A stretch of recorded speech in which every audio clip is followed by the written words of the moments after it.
Well, it's my pleasure. Thank you so much for inviting me. First of all, I'm humbled by the fact that I get to do this, and always whenever I get to go to a new group of leaders, I love it because I love to pick your brains, and I get as much out of these things as hopefully you will. But I'm basically going to tell you my story, both personal and then church journey, and then I have a packet of tools that I want to give you and kind of let you have them. Anything that I give you, because one of our values is give it away. I'll do this a little bit later, go over our whole vision frame, but we run on 4 values: do it together, keep it accessible, make it better, and then give it away. So anything I give you, you can just have. You don't ever have to say, I got this from Newbreak Church, blah, blah, blah. You don't have to do any of that, okay? You can just steal it. I learned this from my wife: steal shamelessly and improve. She learned it from the Walton family that founded Walmart. So she worked with them. My wife is amazing, by the way. She is my secret weapon. So her name is Teresa. We've been married for 42 years. So we've been married a long time, and she's just an incredible, incredible person. So, and I'm fine with Q&A. So like if you have like a burning question that kind of comes to you, I'll have opportunities for you to ask me anything, and you can pretty much ask me anything. It's sort of how I'm wired, so don't feel uncomfortable. There's no such thing as a bad question, except the one that doesn't get asked. So please feel free, okay? We are, let me just tell you a little bit about where we are today. We are in San Diego County. We have 6 campuses now, and we just launched a campus last Sunday, not this one, not the day before yesterday, but the Sunday before. So their second Sunday was last Sunday, and I'll tell you about that as we go along, but just to kind of give you a little bit of a context. So I grew up, I was Catholic growing up. Were any of you Catholic growing up? Okay, so several of us in the room. Carter, by the way, I brought Carter because Carter, to me personally, he's the greatest missiologist I've ever known personally, where I've watched him work now over a period of about 5 years and do the things that he's not just a church planter. What I've discovered in my journey is that there are church planters who are not necessarily good at missiology. They're good at planting sometimes even. Sometimes they're phenomenal. And a lot of times that's because they're extremely gifted. Like they're just an incredible communicator. Many of them, quite frankly, they historically did their ministry as an itinerant preacher, like an evangelist. And they're so stinking good at leadership and speaking that they just grow like crazy. And they're very much an attractional model. That's not me. I am not that guy. I've had to learn how to be more of a penetrating of a community model, and that's what Carter does. And that's why I brought Carter, because I can't wait for you guys to hear his stuff. And how he does it and his stories. They're just freaky. They're amazing. Anyway, so I grew up Catholic, not a Christ follower though. Not that you can't be. I just wasn't. I've met many total Christian Catholics along my journey. Having said that, I have also had the experience. Now again, this is very much a San Diegan experience, okay? I'm very San Diego. I've been in San Diego since 1976, so I'm very San Diego centric. I know a lot about San Diego, not necessarily about the nation. But I've literally done this once upon a time when we had about, say 1,000 people at the one campus. I asked the room I think then we had like 4 services, as I recall, maybe something like that.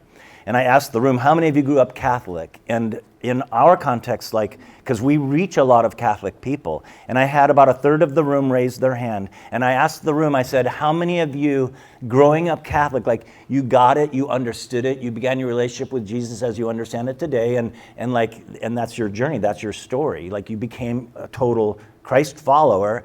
By the way, I use that word more than Christian because I found we have redefined the word Christian in America, and that term generally means something entirely different than being a Christ follower. So, and anyway, I asked the room, okay, how many of you then, so 1/3 of the room raised their hand, how many of you were Christ followers?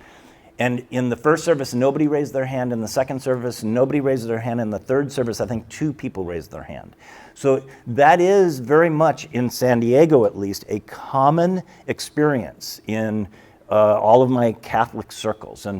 Anyway, so I grew up that way. And Mass, I'm old enough that Mass was in Latin when I was a boy. And so I didn't even it was like they were all speaking in tongues. I mean, I couldn't even understand anything in the Mass. And of course, we didn't have kids' church, so we were in the Mass. So that was just painful altogether.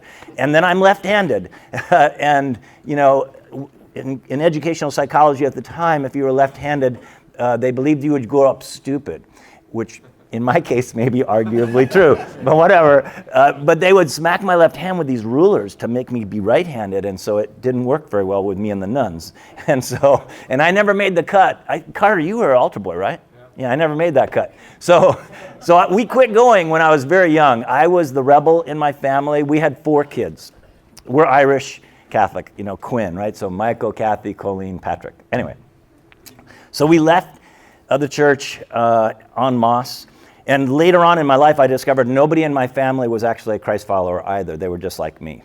And by family, I mean my whole family. Anyway, so I grew up smoking pot, eating acid, Southern California. I did have hair. I had a ponytail. I'm just throwing that out there. And, you know, riding Harleys. I was Easy Rider. I was Peter Fonda. So that was the kind of culture I grew up in. And I grew up in a world where nobody ever shared their faith with me. I never met a Christian. Nobody ever invited me to church. Nobody ever told me about Jesus. Nobody ever told me about their prayer life. I just literally never met a Christ follower growing up in Camarillo, Ventura County is where I grew up. And so I just grew up in this world of ignorance. And I would argue that this is most of your neighbors, by the way. I do not think, by any means, I do know enough about American culture to know that what I'm saying is true. Like most of your neighbors, friends, coworkers, well, you guys are all, you know, Christian professionals, but you know what I mean? Like in normal world, they're surrounded by people who don't know anything about Christ and don't know anything about what it means to be a Christ follower. Anyway, so then I went into the Army ultimately in '72. This is at the end of Vietnam. I still never met a Christian.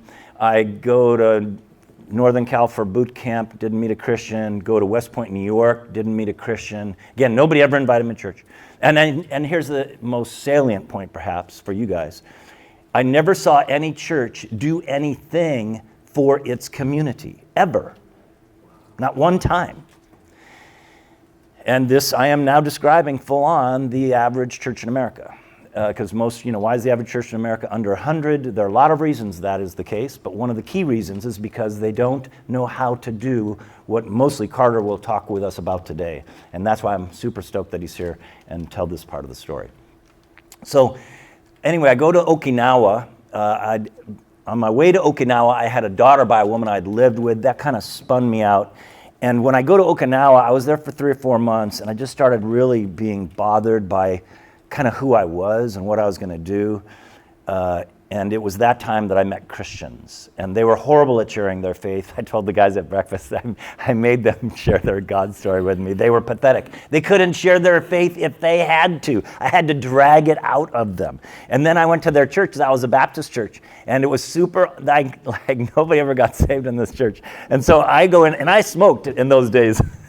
And you know, I go to their church. They were nice to me. They just didn't know how to do non-Christian people. They didn't know how to do it. In fact, Pete Wagner 100 years ago wrote a book called The 10 Deadly Diseases of a Church. And one of the deadly diseases, he described it as St. John's syndrome. And I fight this personally all the time. I fight it in my pastors.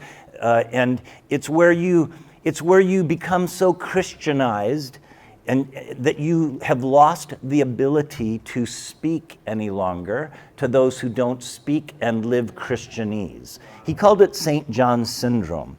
I find it extremely true I train preachers for a living, basically. I find it extremely true in preachers. We lose the ability when we preach to talk to people and actually talk as though there were unchurched people in the room.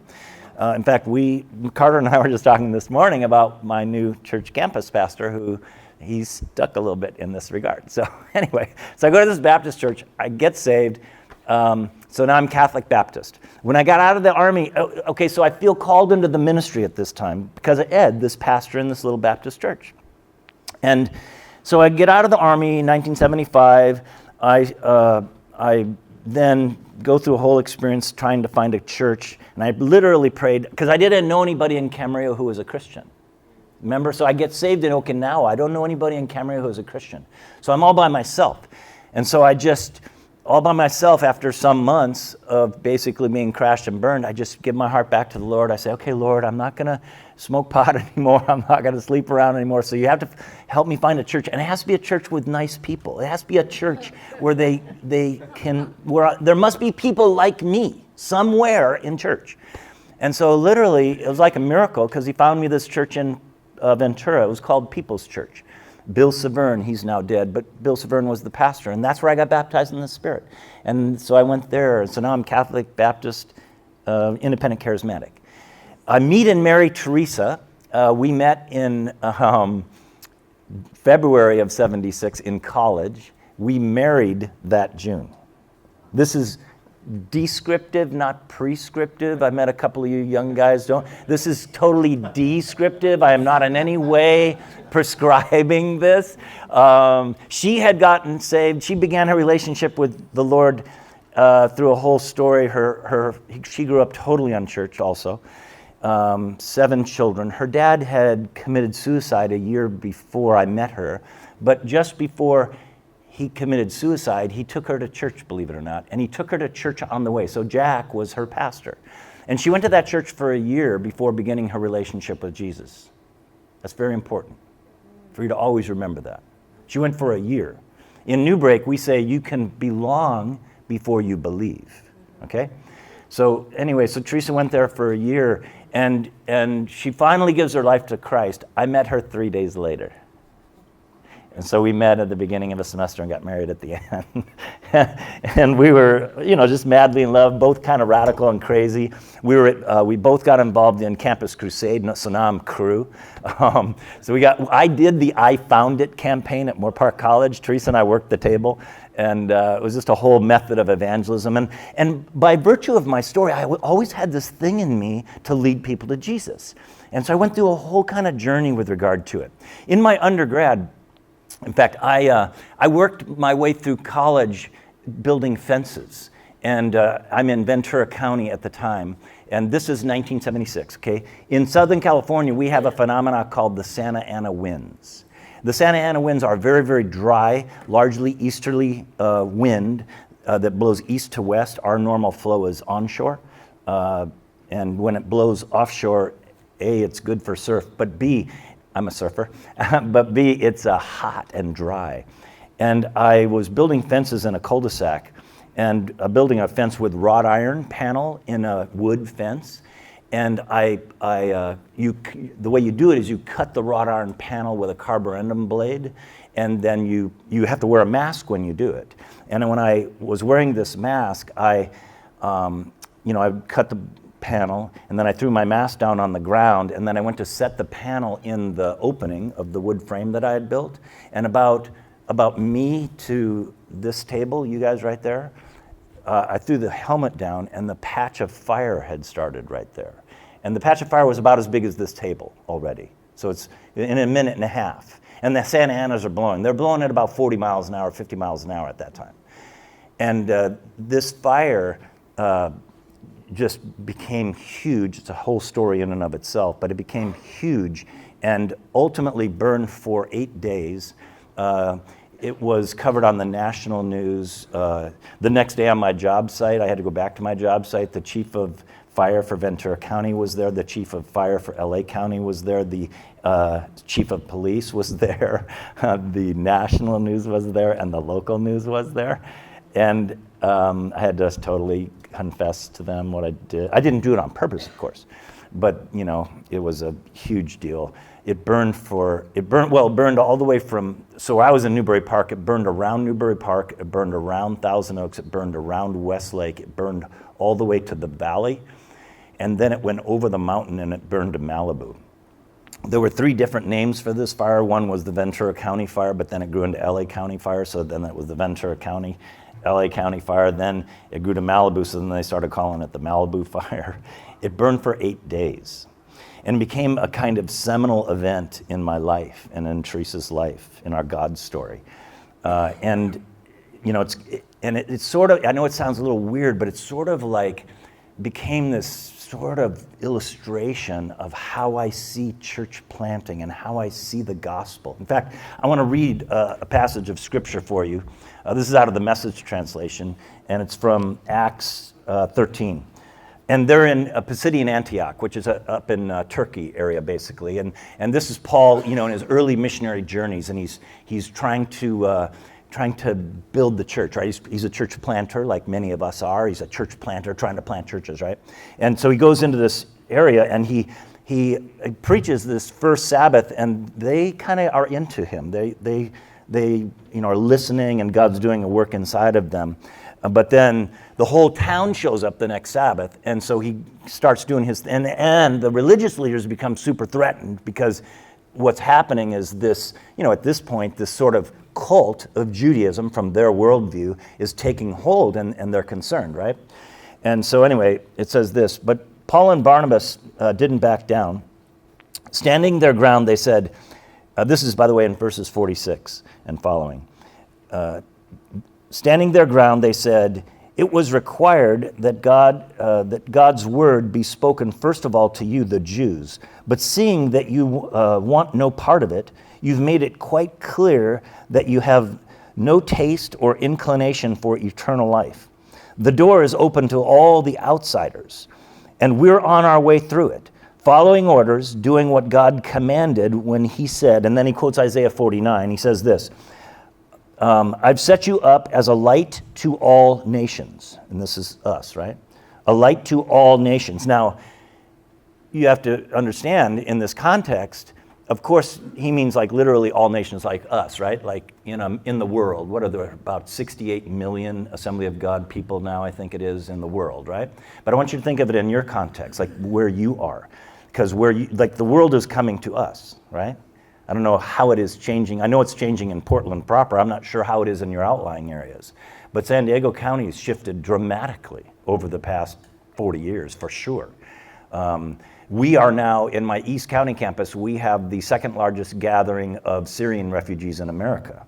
So we have a campus in the middle of all that's going on from a refugee perspective. I'll talk about that later. But anyway, I've set you guys up to be a light to the nations. You'll proclaim salvation to the four winds and the seven seas. And then verse 48, when the non-Jewish outsiders heard this, they could hardly believe their good fortune.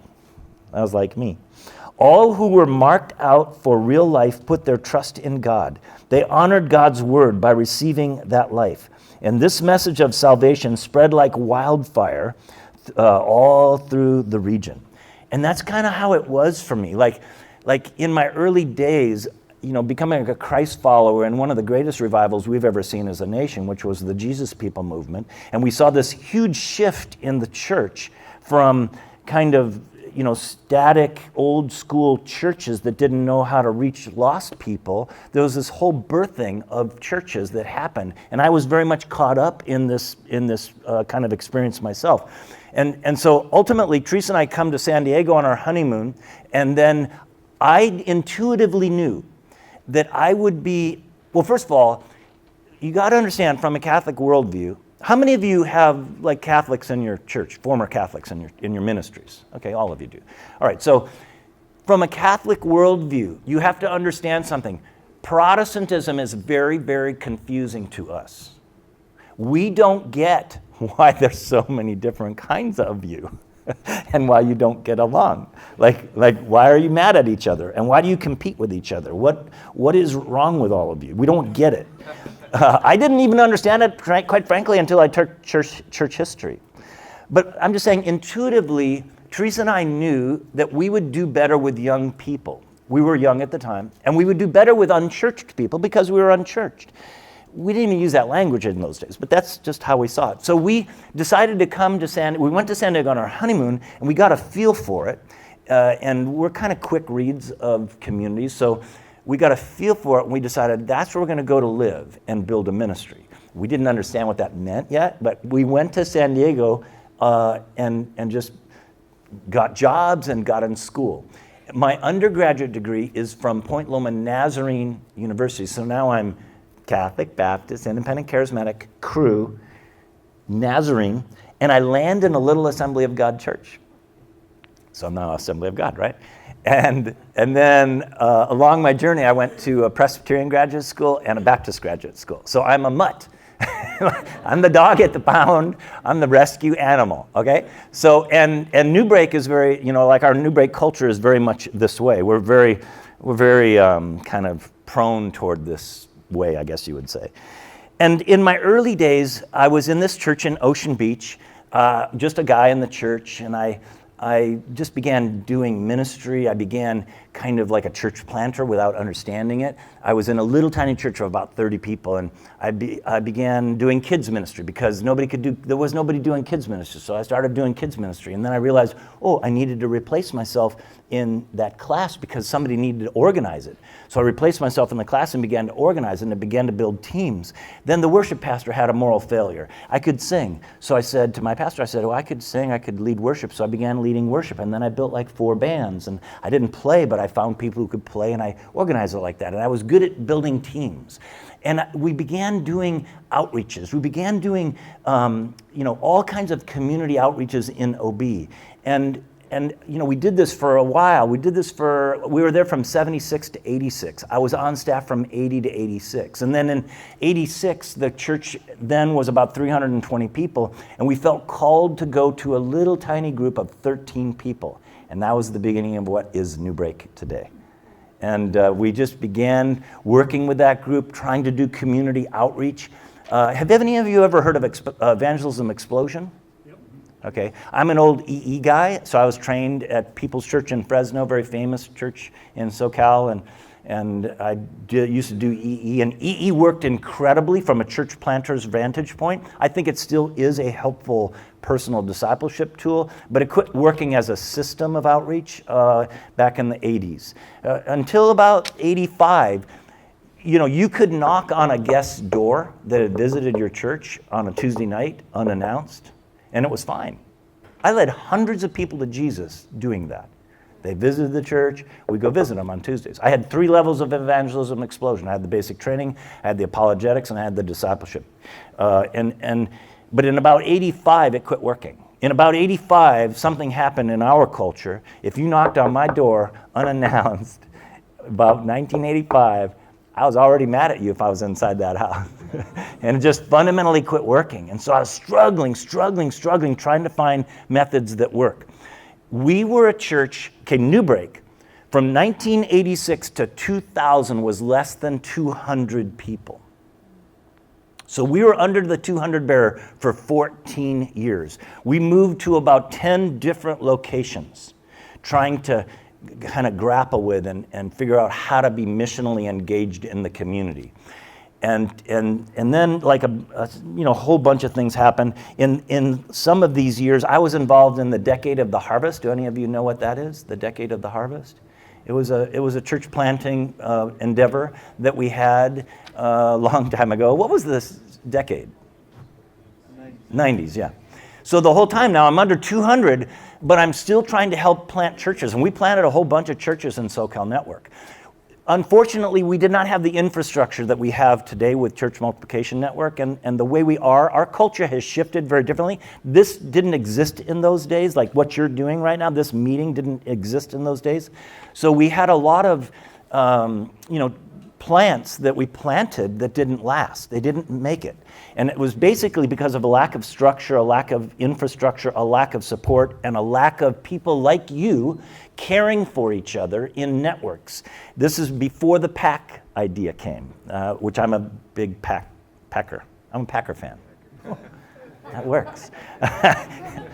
Anyway, now we have this. You have each other. You have coaches. You have people who are willing to tell you their failures and their successes. You have people in your life that are now willing to give it away, right? They're willing to do it. And the models are in my early days, part of why I was under 200 for 14 years, because there were not a lot of good models of ministry that were birthing models. There were good models of existing historic churches. Like, I don't know if you've ever heard these names, but like Dick Dresselhaus, George Wood, although George has an incredible story. George Gregg. These were very huge ministry models, but I couldn't relate with them because they were existing structures of church models. And so I was having a hard time for a long time until about 2000 when we broke the 200 barrier. And we broke the 200 barrier because we started to actually figure out community penetration, being in the community. Around this time, I met a man named Steve Sjogren. Steve Sjogren wrote a book called The Conspiracy of Kindness. Steve was a vineyard guy. I was very involved in the vineyard too. John was a friend of mine, John Wimber.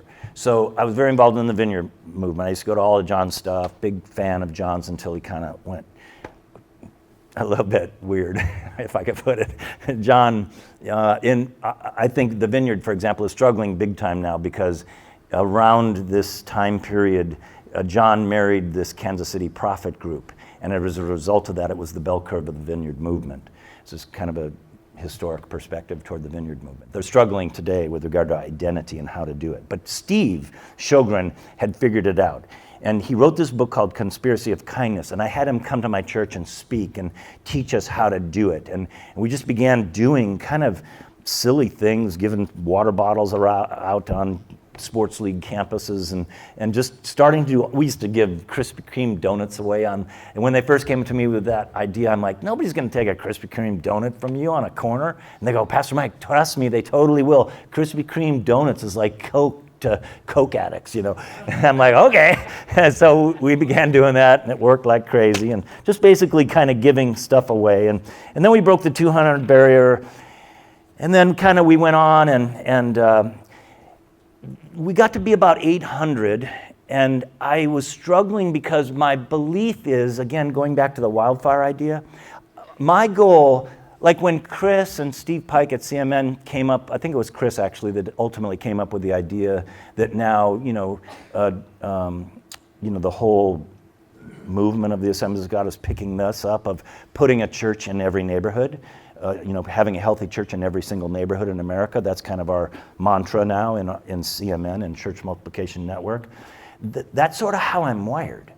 Like I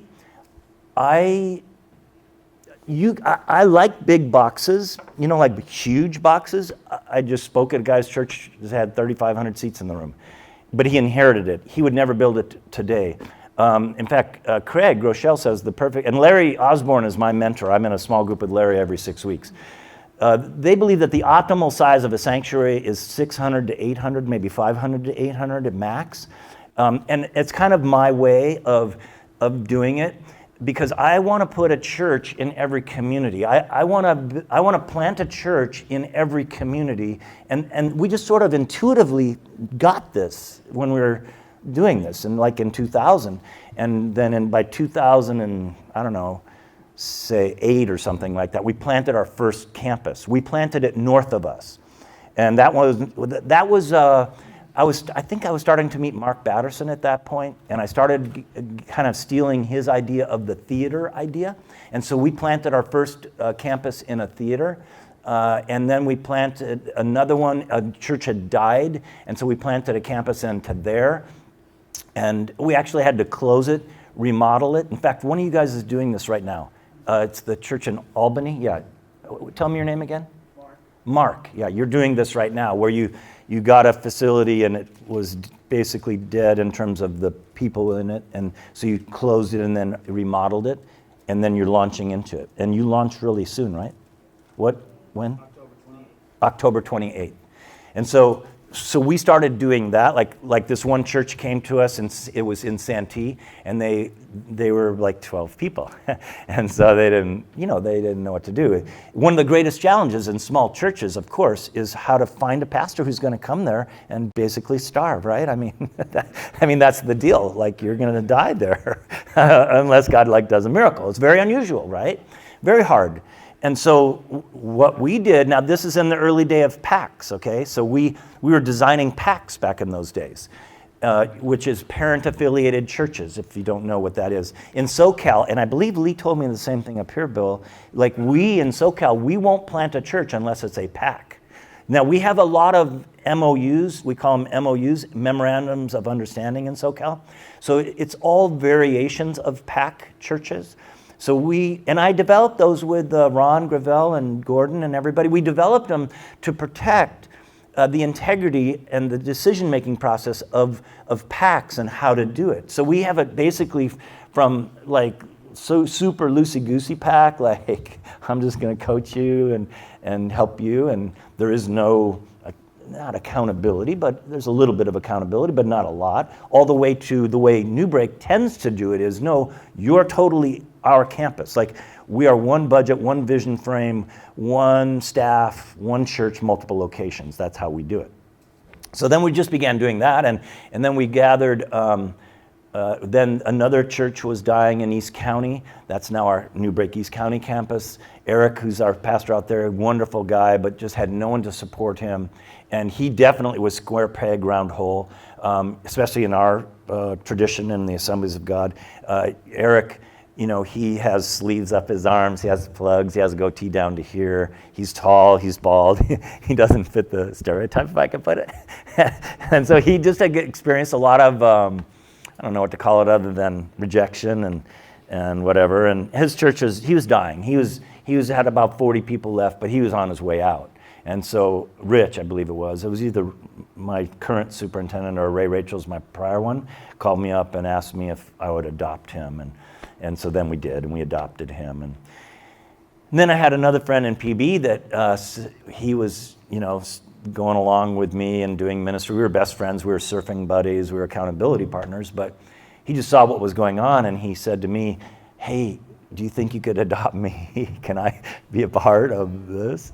And so, you know, we met with his board, and that was tough, you know, we met with his board, and we said, okay, if you guys become us, you're all gonna quit being elders, you know, you're not gonna be a board anymore, so you're gonna be freed up to do other kinds of ministry, because we have a board, and they all laid down their mantle of leadership, as did Eric's, by the way, and then they became a part of Newbreak.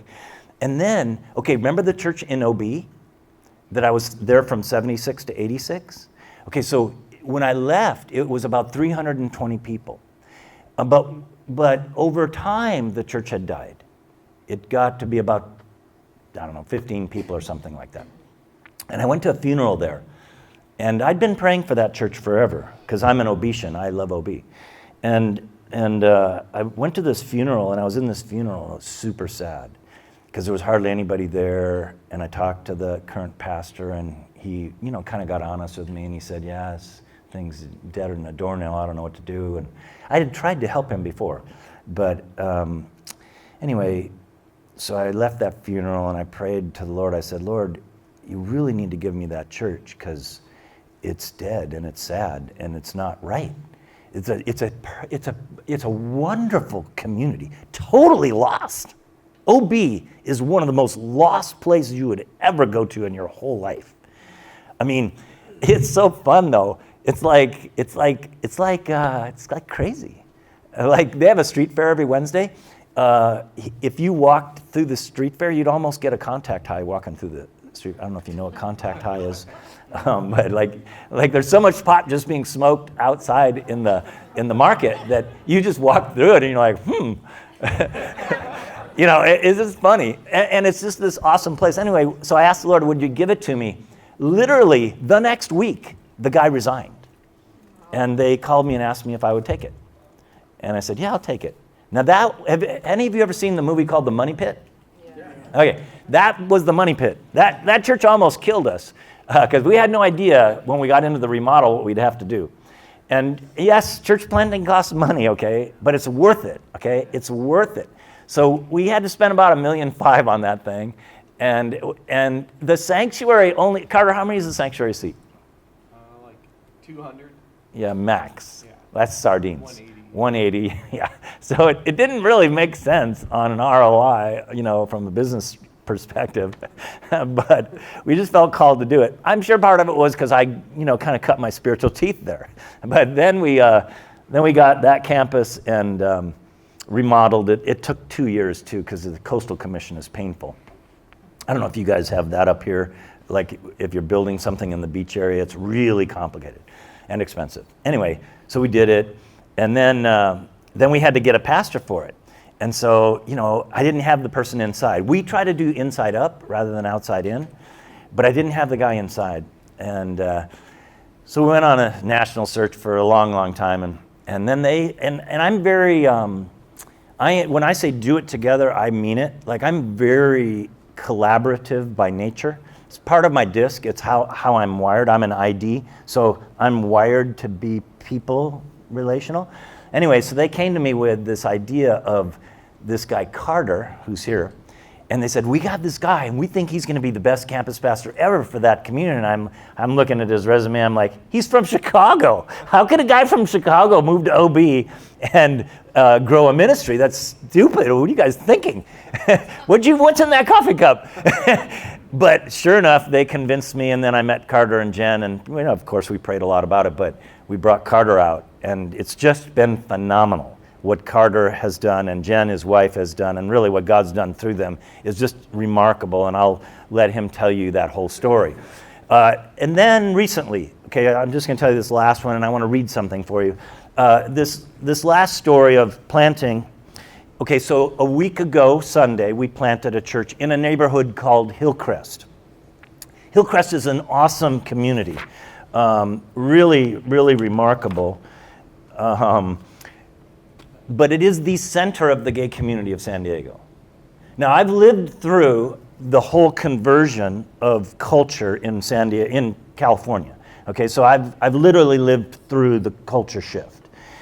So I've seen the whole culture shift. I remember, for example, when we first had our Pride Parade in San Diego, I remember, because we lived in OB at the time, and I remember my little boy, who's now 38, he was probably 6 or something, maybe 8, and we got a newspaper in those days.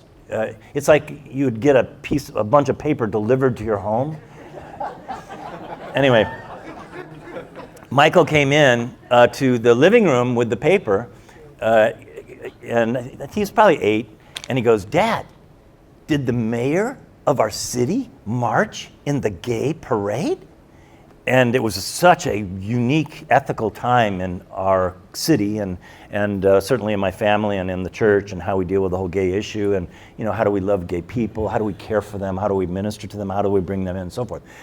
So I've lived through this whole time. So the heart of the gay community is called Hillcrest in San Diego. A really good friend of mine named Jack, who's now, he's older, he's probably 75 or something like that. And I've known him a long, long time, and we're really, really good friends. Well, Jack, about, say, maybe a year ago now, he came to me and we began a conversation with regard to him, us adopting his church. He'll just quit, he'll just stop being the pastor and we'll take it over. And it was really dead. It was like, again, 10 people, something like that.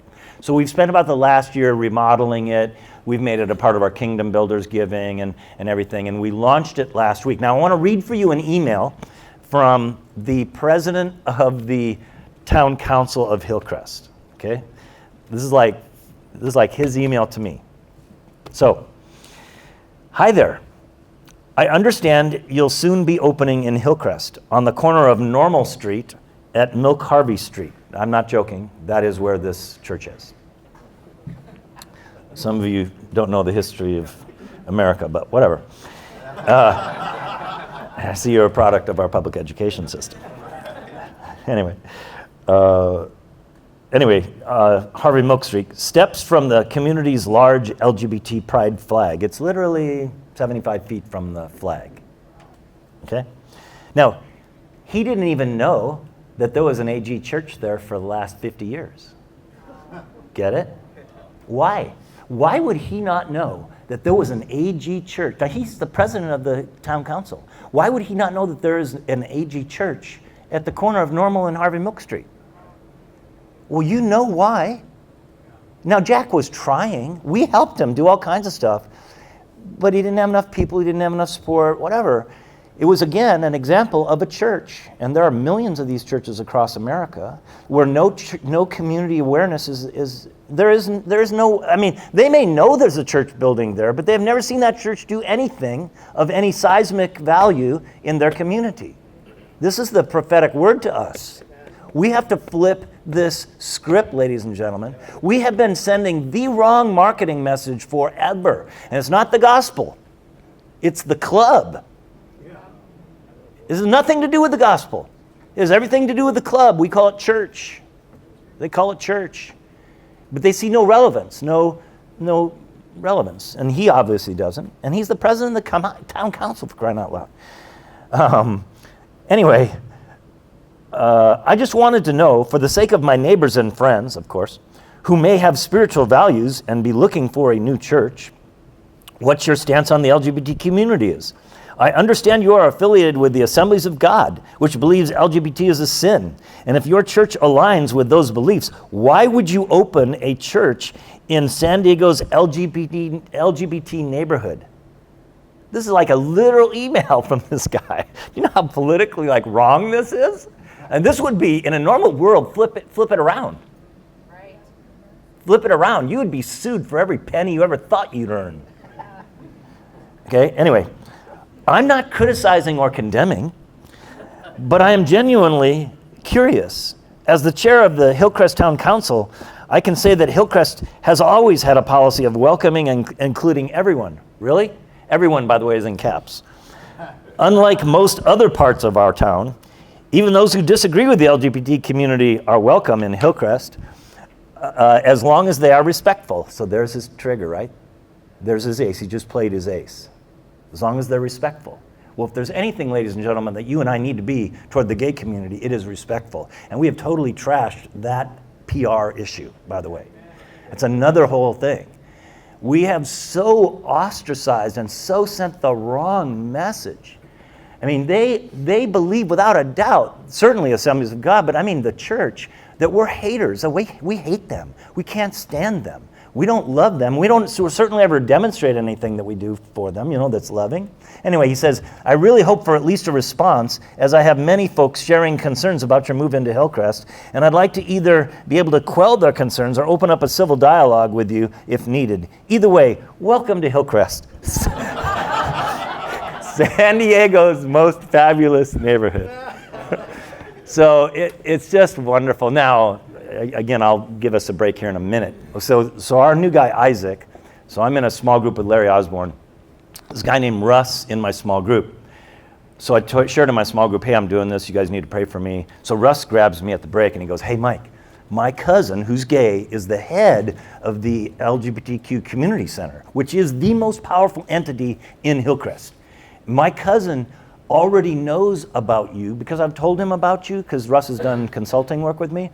And he says, I've already talked with him about you. He already knows what we believe, but he loves the way you do outreach in communities. And his jam is, because the LGBT Community Center is all about ministry, they wouldn't call it ministry, I would call it ministry, to the children in gay homes, because the children in gay homes have huge suicide rates. They have they're big, they have all kinds of issues, from bulimia to anorexia to cutting to everything. And he's already excited. He wants to meet your campus pastor because he knows that you'll help. Get it? This is in the heart of the gay community. Now, we have built this reputation, but it's the way we have to move, okay? It's the way we have to be. And it's the way of Jesus. It's the way he is. You think about what he did in my life, how he loved me all the way along and still does in the midst of all of my messiness, and how he cares for me and nurtures me.